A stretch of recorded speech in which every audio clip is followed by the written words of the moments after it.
فرمایا جس بندے کو یہ بات پسند ہو کہ میں اللہ کی بارگاہ میں جب حاضر ہوں تو میرا رب مجھ سے راضی ہو،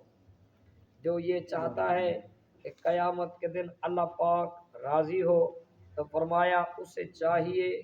کہ وہ کثرت سے ہماری ذات پہ درود پاک کا نذرانہ پیش کیا کرے۔ یقیناً میرے پیارے آقا صلی اللہ علیہ وسلم کی ذات بابرکات پر درود پاک بھیجنے کے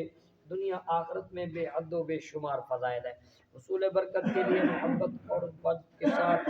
وجد اور شوق کے ساتھ میرے سارے بھائی مل کے پڑھ دیجئے اللہم صلی علی سیدنا و مولانا محمد وعلی آل سیدنا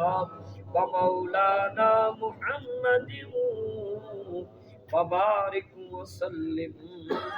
وصلوا علیہ۔ اللہ